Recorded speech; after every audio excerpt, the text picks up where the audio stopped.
to get to know you guys a little bit better. I already know a little bit. But for people here, what's kind of like a bit of your background? And I'm curious on your education when it comes to writing. Kent? Sure. My background's kind of messy, and maybe that fits in with my book. I was born in New Orleans, and my dad is a small town Louisiana politician, and like a lot of Louisiana politicians, and maybe a few Florida ones, he ran afoul of the law. And so we ended up in Pensacola, Florida, where he was doing a little time, and that's where I grew up. And as a result, I kind of grew up hearing stories and being around folks who had a lot of interesting things to say. So that's what I have absorbed. And that's what I think in a lot of ways made me a writer. Actually, before he went inside, that was the last thing he did. He taught me how to read. So, that's what made me for sure. Laura? My dad was a lawyer, so he was on the other side of the law, but I was just thinking that he was such a great storyteller, and all of the architectural qualities that you see in a great story, the way it's paced, the details that are selected, the characterization, the sense of place, he told stories in that way, in this totally cinematic way. They were half made up, which is also partly why they were so enthralling to listen to. But yeah, apart from that, I was born in the Orlando area. I grew up in Central Florida. I have a really big family. All my siblings, I'm one of 7. Everyone is in Florida, except for my one brother who lives in Alaska. He went very far, very far away from the rest of us. And I left Florida when I was in my early 20s for Boston, and I thought I would never, ever, ever move back home, not because I don't love Florida. Obviously, Florida is amazing. But because my background's messy. I had a really rough time as a young person. I didn't finish high school. I was just I was a lot of pain. And I felt I associated pain with this place. And I had this, speaking of telling stories that might be half made up, that if I could only leave this place, the pain would stop, which is, of course, not how it works. But I was 22 and didn't know any better. So I didn't think I would ever live here again. And then I moved back for a couple years as an adult, and that was a totally life-changing period of time, and partly how this book was written. Can we talk about the book a little bit from your words? Describe your book, Yeah, so so my husband, who's also a writer, we were living in Austin at the start of the pandemic, and we had to leave the housing that we were in, so we ended up coming to Florida, and we were with my mom, and I had intended to start on a new project that just my access to it totally evaporated. And I started writing these daily meditations on place. And stayed home in this way for an indeterminate period of time, in years and years. And I started writing these meditations on family and memory and landscape. And those are the sort of early bones of State of Paradise. But the novel is about a ghostwriter who moves back to her hometown in Central Florida and soon learns that things are not as they appear to be. So it takes kind of the scaffolding of my own experiences and then builds a bigger story out of that. Great. Kent? Well, I say well because I'm, trying to sum up my own book, and that's always a pain in a way. But my book's called The Great State of West Florida. It's a neo-Western cyberpunk saga of 2 competing factions vying for control of this potential new state. But it's a place that I've been writing about throughout my career. Over 4 books, I've tried to trace the history, at least through my little weird lens, of the Gulf Coast from what are called the Florida parishes of Louisiana, which were once part of West Florida. Which was a kind of unbroken colony that ran from basically Baton Rouge to Tallahassee. It was administrated out of Pensacola. And anyhow, I've been following in these books family through, from about the early 19th century to the mid 20th century. But those were hardcover, serious literary fiction. And I got worn down with it. So I wanted to do something that I was going to enjoy even more and that I didn't have to do research for. So I embarked on a journey of doing a, anime-inflected 90s direct-to-video action movie influenced pulp mass market paperback, though we couldn't get the size in the printer, kind of book. And that's where I am. You wanted it a little bit bigger format? No, I want it smaller. Like a mass market paperback, a little guy. You can fit it in your pocket, but we got the design. We have that look, and I love that. But so the way I talk about it, this is a book that the characters in my other books would read on vacation on the beach. So it's great. It's a great cover. It's everything you mentioned. It's the illustration, the gun, femme fatale, cyberpunk. It's the greatest gift of my career. This cover that Jeff Miller designed. I'd love to read a little bit from you guys, a little prose if you can. Yeah. If you say so. So I'm rocking a Lynx Books T-shirt. That's a Gainesville's own independent bookstore. Right on. We got some Lynx Books lovers in here. And when I went to Lynx, I was very fortunate to be there. And when I sat down for the event, Lauren Groff, who owns Lynx, turned and said, "Okay, Ken, I want you to read this section. And when you're in Big Mama's house, you do what Big Mama says." And so I think I'm going to do that here too because it's a groovy one. So this is the opening of the book. And speaking of which, it's the character who's kind of central to the novel is this figure called the Governor, who's part machine, part prophet, part woman, all kinds of crazy. So, now she rides the highways and the spurs, making stops from town to town along the coast.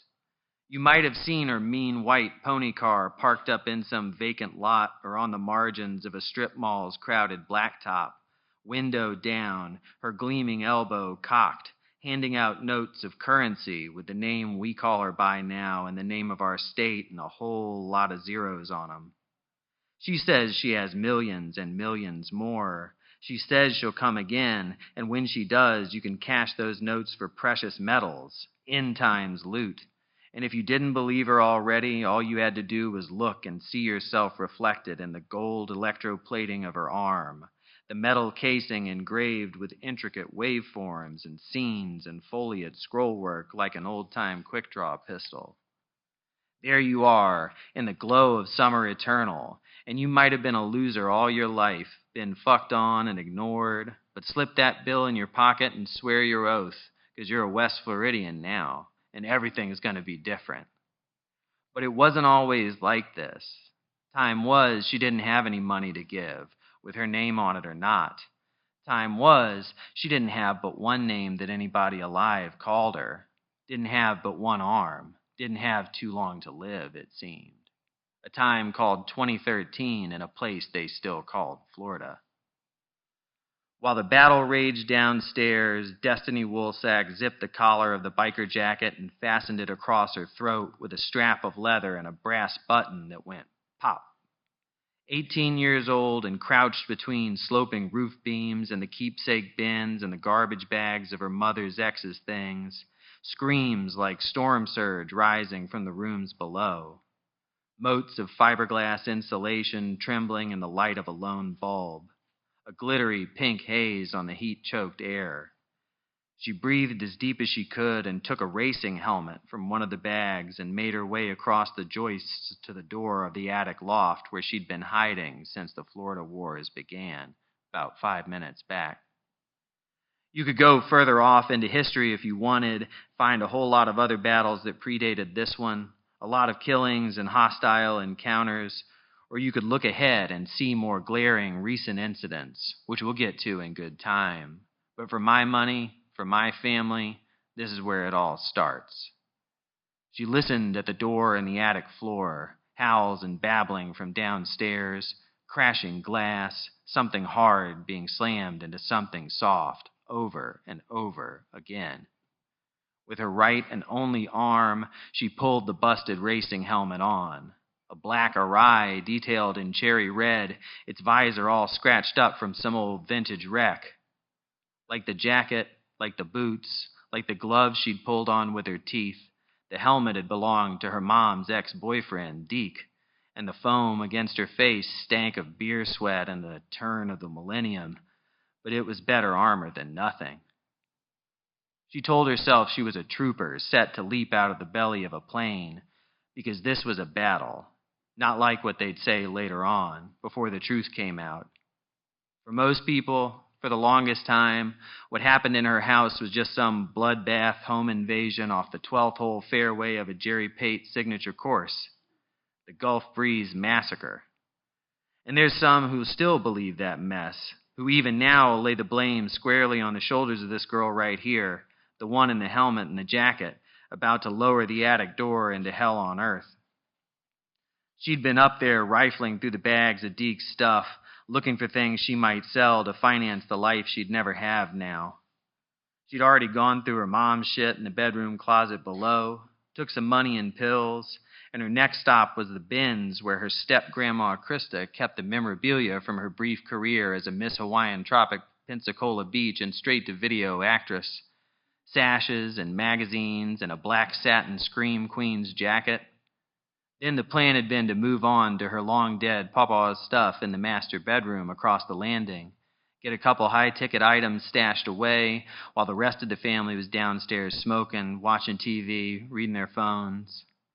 Once they'd all passed out or gone to bed, she'd slip down and get her keys and some credit cards and leave their sorry asses forever. Then came the shouts and screams, and before she could think, before she could do anything else, she'd pulled the door shut and crouched there, listening to her people die. Her mom and Krista, the boys, Keenan and Rodney, like she'd wished it on them. At first she could tell their voices apart as each one sang out horribly in alarm or confusion, like they could stop it by shouting, "Hey, no, wait." When this still seemed like a robbery, before the killing began. Then their voices braided, melted, became as confused as her own genealogy and life here with her mom, Alexis, and Krista, who was technically her step-grandmother, even though Krista was basically the same age as her mom, and Krista's sons, who were technically her uncles, if they were even still alive anymore.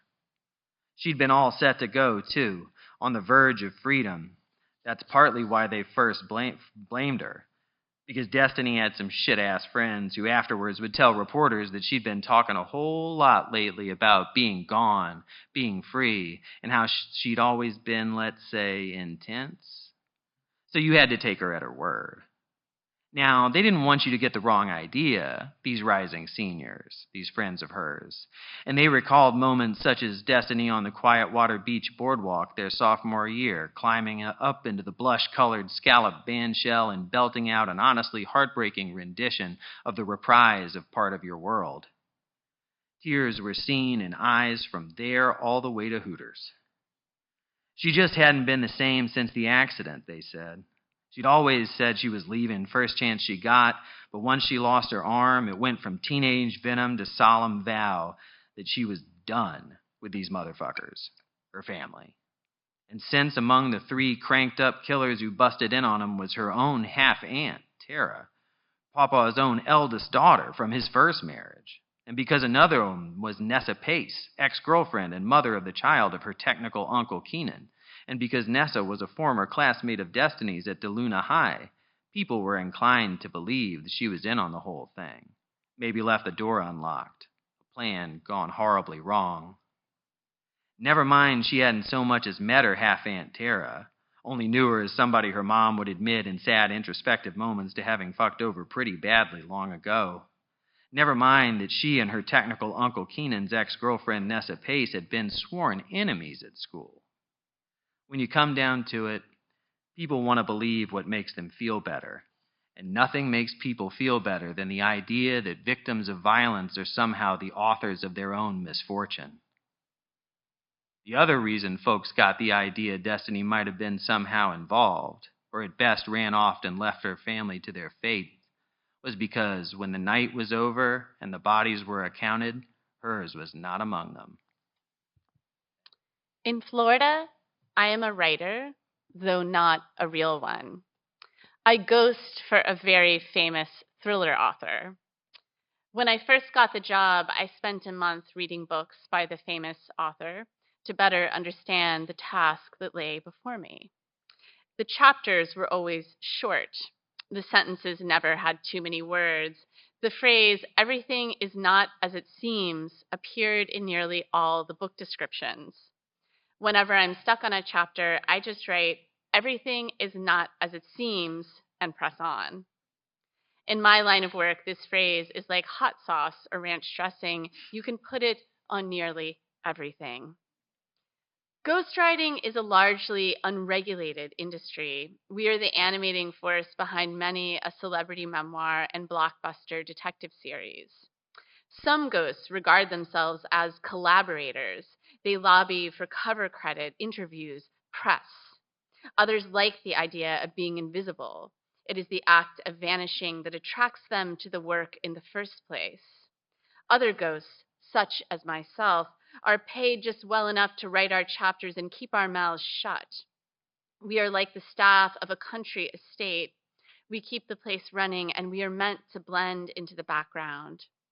Ghosting is not how I intended to spend my days on this earth, but the world feels precarious, and so I struggle to break free from the job. I belong to a fleet of ghosts and have never actually corresponded with the famous author himself. I often imagine him wandering a castle in a silk bathrobe in some small, cold country, Switzerland, Austria, and slicing the air with a silver letter opener as he concocts his plots, even though I know the author lives in a mansion down in Palm Beach. From the famous author's team of assistants, I get templates of scenes, and then it's up to me to fill in the details, paint by numbers, writing.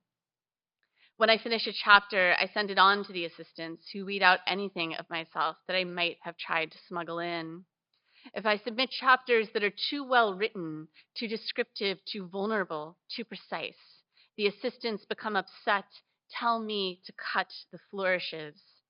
They want the language to do the opposite of what language should do, which is leave a mark. They want the language to be forgettable, familiar, digestible, to enter into the reader and disappear without a trace. In Florida, I count cats. I first started counting the cats, a mix of strays and outdoor pets with collars and bells, while walking the dog, and soon realized that we are hopelessly surrounded. Cats lounge on driveways and front lawns, crouch like gargoyles on porch railings and fence posts, lurk in the bushes and under cars and behind trees, peer out from underneath crawl spaces.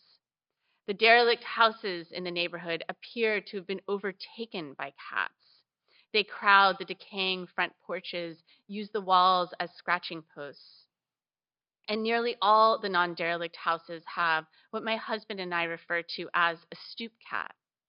My husband is interested in acquiring a stoop cat of our own, and I keep trying to explain to him that if we want a stoop cat, we'll have to leave food out, that there is no such thing as a free stoop cat. But he is nervous that such an offering will attract rats. He is sure he's seen rodents rustling around in the tawny heads of palm trees. My husband is nervous about a lot of things down here, like the monstrous size of the fire ants and the quality of the gasoline, because half the time the gas stations are out, the nozzles bundled up in black garbage bags, or the credit card readers don't work, or the attendant is a shirtless man with a hip flask tucked into the waistband of his shorts. I keep trying to explain that this is a place with its own laws. Meanwhile, my old rhythms are flooding back. How to trap lizards with mason jars, walking the dog in a sports bra and cutoffs, dropping letters from my sentences when I greet people on the street. I feel like I am meeting a version of myself that I had nearly forgotten. She feels a bit dangerous, this version. I suspect she's been waiting on me all these years like a scorpion curled up inside the heel of a boot. One morning I'm walking the dog and I hear a hissing sound right above my head. A black cat perched in a neighbor's arbor, flashing its teeth from behind white sprigs of star jasmine. I've started taking photos of the cats with my phone, which they do not appreciate. When the camera appears, they look away, flick their tails, spring up and shoot underneath a house, dive into some brush. Save for this one cat that stared right into the camera, orange and royal as a lion. A few nights later, on an evening walk with my dog, we passed 10 cats, all stretched out in the scorched crabgrass behind a neighbor's back door. They watch us as we pass, their furred heads turning slowly at the same time. They look like they are casually dreaming of murder, like they are guarding a portal to the underworld, like they have been alive since the dawn of Earth. Sometimes I dream that all these cats live in the castle with the famous thriller author who employs me. The cats like the weather in the small, cold country just as they like the chilly stone and the velvet chaise lounges inside. In my dreams, the cats are the ones who come up with all the book ideas. They stand on their hind legs and dictate the plots to the author. How about an FBI agent who's forced into early retirement by a medical allergy to sunlight, but must return to the field when her past threatens to catch up with her, as it always does? Humans never learn, which is what makes these books so amusing to us. All the scenes would have to take place at night, of course. We'll call this one The Midnight Cure. In my dreams, the famous author is less king of the castle than a prisoner in a garret, barricaded in a room with all these cats purring nonstop with ideas. He types like a man rowing a boat in the shadow of a tidal wave. I'll stop there. I love to get into your brain a little bit on your writing techniques, skills. It's always interesting to hear. Are you an analog legal pad person or early morning writer? Laura? Morning all the way. Okay. That's when a lot of, so State of Paradise, I've described it as a blend of autofiction and speculative fiction. So there is a lot of me in there. There's a lot of my family in there. There's a lot of my personal relationship to Florida, but there are also speculative elements, surreal elements. And that's true for a lot of my work. And there's something about that period of time when you've just woken up and like, I don't do anything else. I feed the dog and I get coffee. I actually don't do anything without coffee. But I love that period of time where you're sort of still not the like tactile demands of real life haven't totally gotten their claws in you. That dream state is a little bit easier to access. So I'm a morning person. Yeah. Is your husband a runner? He is a runner. Yeah. Okay, so that was real. Yeah. Oh yeah. I mean, it's pretty clear what's not real. I would say everything else is, Do you handwrite or type?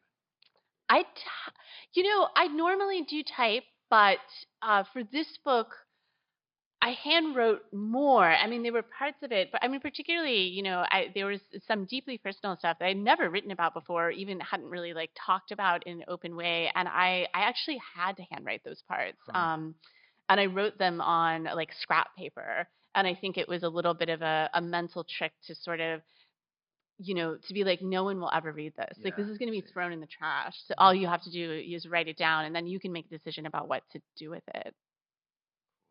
I'm obsessed with that. Like, thank you for asking. I'm a morning as well, both exactly for for the reasons that Laura mentioned. But I also have a kid, and I'm not letting something as small as a book intrude on something as big as that. That's been since they were born, and I could strap them on, and write when they were a baby. It was a bit easier then, but now I really got to carve the time out, and that's how I like to do it. And I go back and forth, handwriting and typing. Do any big plot points come out in the edit, like not something you had up front, but something later on? You're like, oh my god, I just had this aha moment. All the time. I think it's like that. For me, I know so little when I start an initial draft. And this book came out of this diaristic project. I never expected it to be a novel, actually.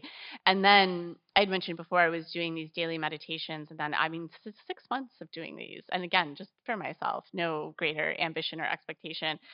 I started to write them in the voice that I could recognize as being like mine, but also not quite me. And that was the voice of this ghostwriter stepping forward. And I've never been a ghostwriter myself, so that's definitely a fictional thing. So that was a huge discovery and an early sign that this was turning into something bigger than I had intended it to be, turning into something bigger than I had intended. But no, those kinds of discoveries happen like all throughout the process, and sometimes even in like later drafts. But I think that that's those moments where you've been thinking about something so hard and all of a sudden the wall moves, but maybe what's on the other side isn't what you thought you'd find. I think those are the like that's why I do it. It's like the most thrilling, the most terrifying, those moments of discovery. I think I'm more of a in revision. Like at that stage, I'm just like preening and pruning, but I'm also kind of a Dolly Parton writer in the sense that when I've got a narrator like this, and they're frenetic and associative, and they're leaping around a lot, and it takes a whole lot of money to look this cheap. And in this sense, it takes a lot of planning for me to be able to work my way through a chapter. I sit there and diagram it and outline it and mess with it. And it gets changed over time. But that little superstructure lets me play with the language and let the point of view rove a little bit more if I have my events kind of laid out.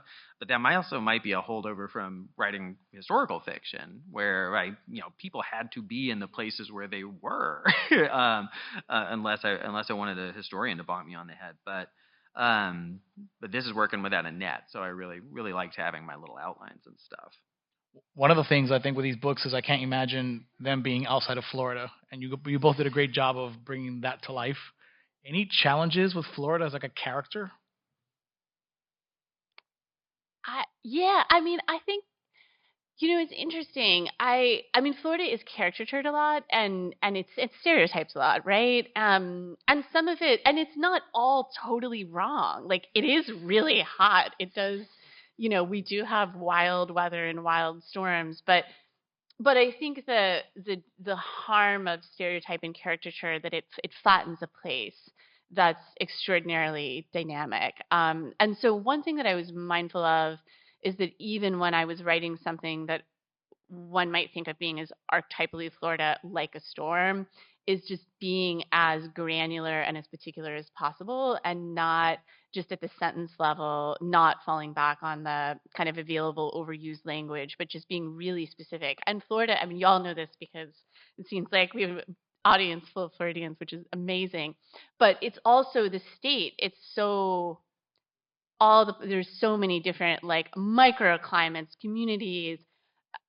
I grew up in Orlando. My mom and my sister now live in Sanford, which is like just northeast of Orlando. Like Sanford is the very different feel, physicality than Winter Park or other parts of Orlando or Kissimmee, for example. Even though all of these places are relatively close to each other, so I was imagining this book set in kind of a hybrid of like Sanford, DeLand, DeBerry, that section of Central Florida. And so just like being really specific about what is it like to be like here.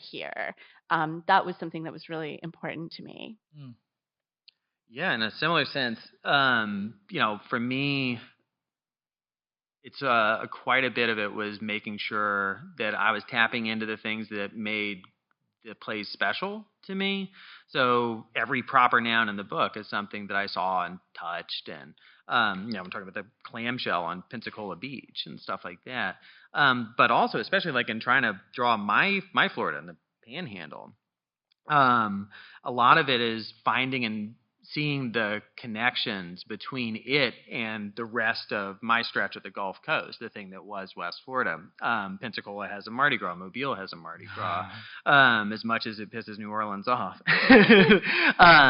But, and for my money, one of the most wonderful discoveries of my life was coming to the understanding that, these places where I grew up and that my folks and people are from had this historical and cultural connection that once I kind of looked at it and saw it and understood it, they were a single place, or at least they felt like a single place to me. And that commonality between, states where we have our arbitrary borders and stuff, but Louisiana, Alabama, Mississippi, and my little section of Florida, which sometimes is called South Alabama or South Georgia by people who are not very nice. but still, it's a weird thing of both finding distinction and specificity and that commonality that runs between the places. Yeah, for sure. I love New Orleans drive-through daiquiris. Exactly. It's like, what? Absolutely. Miami needs that. Both of you had a lot of emerging technologies as a theme in your book. Well, Laura, for you, it came out out of nowhere for me. Yeah. Like Mind's Eye, like what? And meanwhile, I have an Apple Vision Pro. I almost brought it here today to joke with you. I was gonna be in it the whole time and just troll you. Yeah, let's make it meta. Talk about that for a little bit. Like, where did that come from? Yeah, so there's a device in the novel called Mind's Eye, which is an Oculus-like meditation device. And the idea is that they're, preloaded meditations that will calm you in stressful times, but for some people, they contain portals to other realities. So the idea of if the text, I don't know how well you can see this, but the text on the cover is designed in this circular shape, and portals are really kind of like a core thing in the book. So portals to other worlds, but also thinking about how, to write a book can be a portal, to have a mental health crisis can be a portal, and that you've gone through the rabbit hole into one reality, and you're trying so hard to tell other people about it, but they're not seeing what you're seeing. I was thinking a lot, particularly in the early days of the pandemic, which I wouldn't describe this is not a pandemic book, but it's sort of lurking in the background.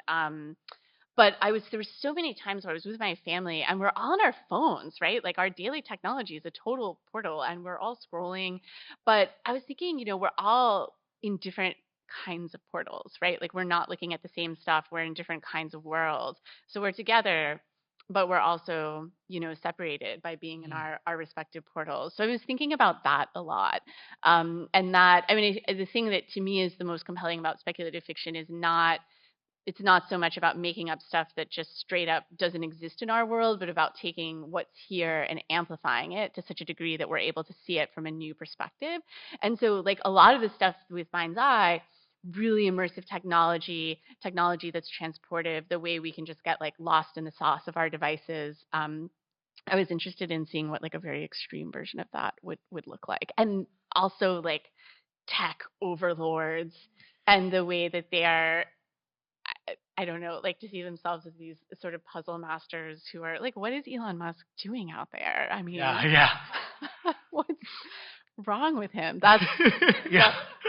This is a whole other panel.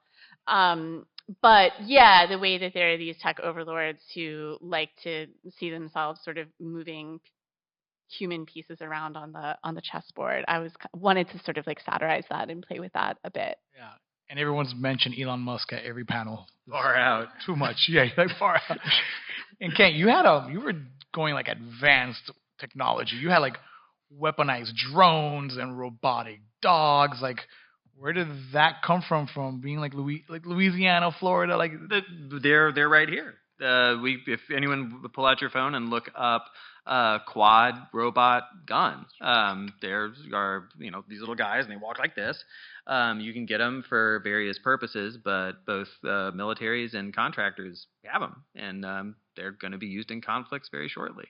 And yeah, so it's just I just kind of put them in the present action and affecting people materially in here in my little area.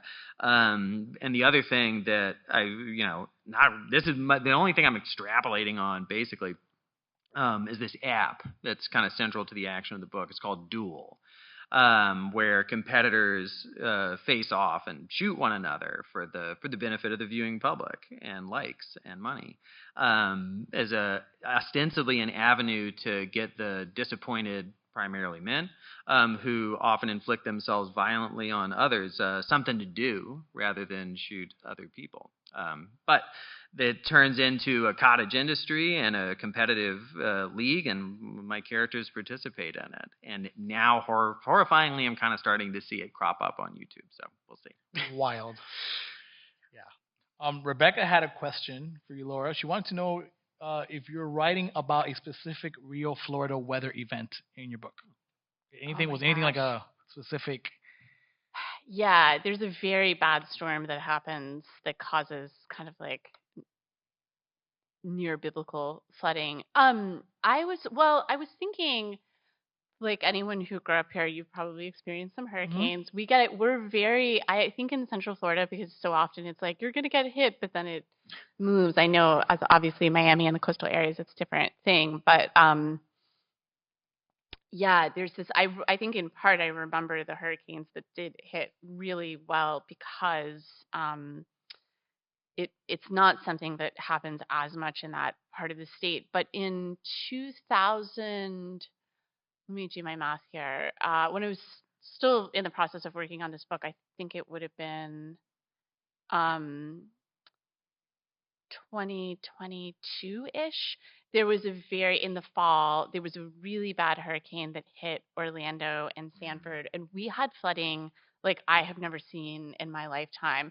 Like the St. John's River flooded, Lake Monroe flooded, and there were parts of Sanford that are by the lake that were underwater from September until after Thanksgiving. Like Wow. deep water, like benches were underwater. It was wild. So I had that in mind. And again, that idea of taking what's already in the world and amplifying it, that would be another example of that. But that particular storm, it was one that I was just going back and looking at photos I had taken or that my sister had taken. I was thinking about, just how sort of terrifying it was to see this water that you wouldn't leave and like no one knew how to get rid of it or what to do with it. Right. People canoeing, Yeah, no, absolutely. To get to like from one place to another to go like try and help a neighbor or family member. Yeah. Okay, I have a question for you from Margarita.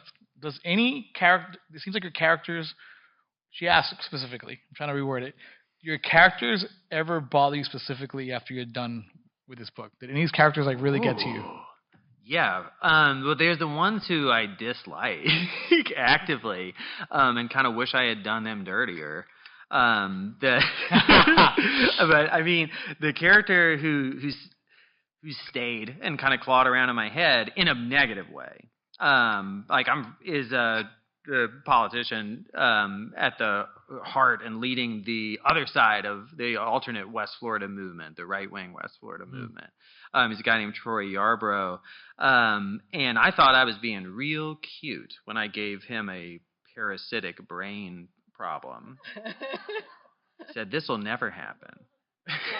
And so we go. But yeah, Troy meets a fate, but it could have been worse. I kind of want to bring him back just to kill him again. But that's the one. Poke him a little more. Yeah. Does anybody have any questions? We have a few minutes. I am from Winter Haven and in Central Florida.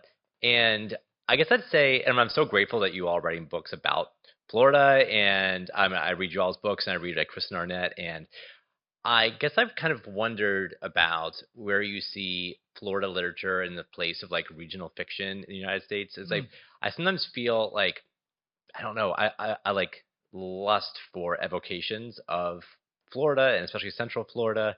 And whenever I go to the bookstore, I'm sure you guys might have this experience too. I pick it up, it's like New York novel, San Francisco novel, San Francisco novel. And I guess, and even like regional fiction is like Appalachian novel, Western novel. It just feels like there's something in Florida I feel like, I don't know what, I just feel like underrepresented literarily. And so I just wondered, maybe I'm wrong about that, but I wonder if I could hear you reflect some on the place of Florida and Florida fiction in like the literary world today. Yeah. Oh my gosh, this is an amazing question.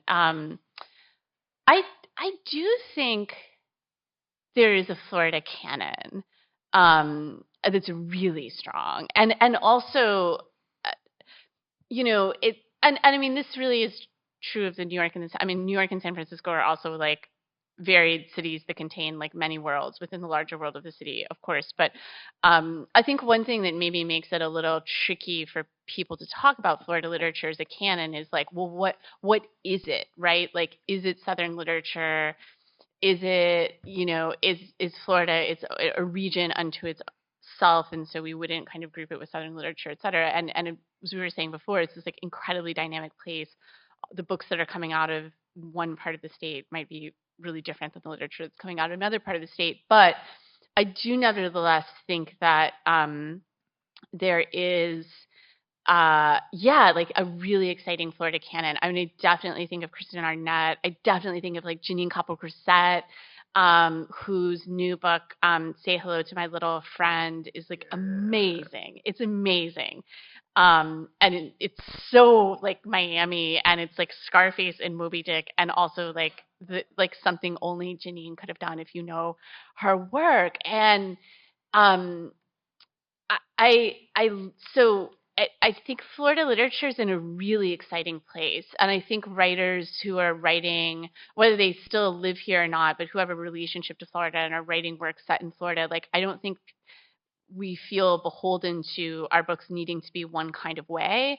I think we feel like we have the space to kind of represent the like slice of Florida that we know with intimacy. And I did a book tour on Florida. One thing that I will say was interesting, despite having published multiple books and being from Florida, it was only for State of Paradise. That was the first time I ever went on book tour in Florida.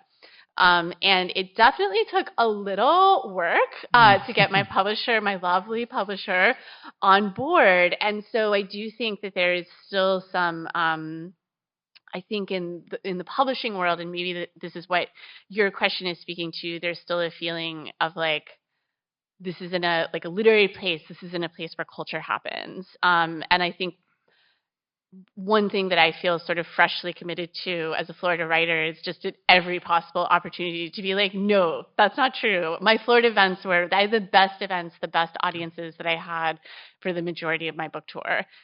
Like there's so much culture here. There's so much, I know I'm preaching to the choir. So I think it's actually not a matter of like the work, the Florida canon is amazing. I think it's just getting the wider world and the sort of structures of publishing to be able to see it as we see it. Good answer, yeah. Good Lord. Yeah, I can't do much more than that, except just to emphasize it and to go like, yeah, it was the same experience. We built this tour around Florida for the first time because, and at least for me, as a Southern white boy, they send you to Mississippi. That's where you go. They're like, well, they'll appreciate him there. And, I guess they did and do, but I've never seen anything like the response that I got in Florida. We kind of went from Pensacola to Tampa, basically on the tour. And now here.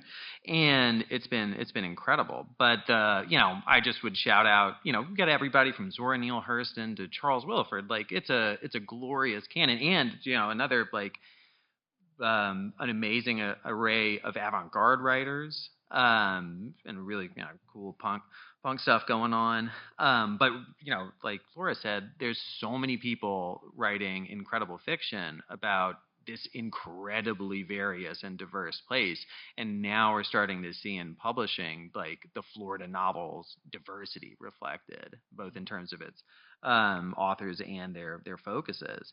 But a lot of it's marketing. And what's the Cajun seasoning of today, right?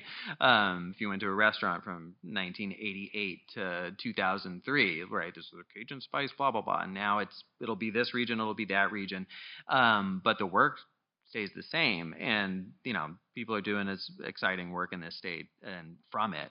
As exists in the country, and it's just an honor to be up on the little tippy edge of it. Chanel Cleaton, she does a lot of romance novels, but House on Biscayne, The Last Train to Key West, she's a good one. But now she lives in New York. Is that a sellout? I'm teasing you. Yeah. I'm sorry. kidding. I'm teasing. T.J. English is another author. He's coming up with a new book called The Last Kilo. About all the 80s cocaine stuff here in Miami. I'm looking forward to that one. That should be cool. Anybody else? Oh, wait. Can I shout out somebody real quick? Yeah, of course. Brenda Peñato is a Tampa writer. Her new novel, Time's Agent, absolutely rules. It's out from Tor. Ann Vandermeer, another great Florida writer and anthologist, edited it, I think. So just check that one out. It came out a couple weeks ago. Hi, guys. So, Laura, when I was reading State of Paradise, it made me think a little bit of Margaret Atwood and speculative fiction, things that don't exist but theoretically could. Yeah. So I was wondering if you could talk a little bit about that, because your book starts out as sort of like a very, not traditional, but it starts out one way and then it goes in a very different direction. So I'd like to know more about your thought process behind that. And I was just at the previous panel I was at was about the sequel by Jean Hanff Korelitz. So I was curious if you thought of State of Paradise in terms of potentially following that up with another book similar, or following what you start off in towards the end of the book, which left me wanting much more. Yeah. Thank you for that question. I love Margaret Atwood, so I wasn't necessarily thinking of a specific book, but just in a general sense. And even though, as I said before, like this isn't a pandemic novel. Like there are no lockdowns, there are no, it doesn't cover that period of time, but it's percolating in the background in its way. But I was thinking, that idea of things that could theoretically happen, and what would it look like if they did? I mean, we all got to live that, version of a speculation that turned into a real thing during the pandemic, where it's like not new information to anyone that a pandemic that might be national, might be global, might like really change the texture of our lives, like could happen. And then it did.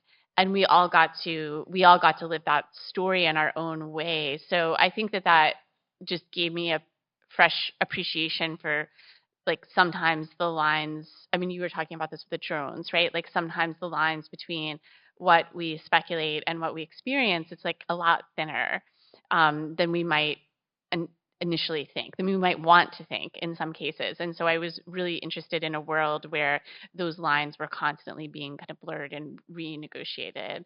I don't think I will ever write a sequel to this. I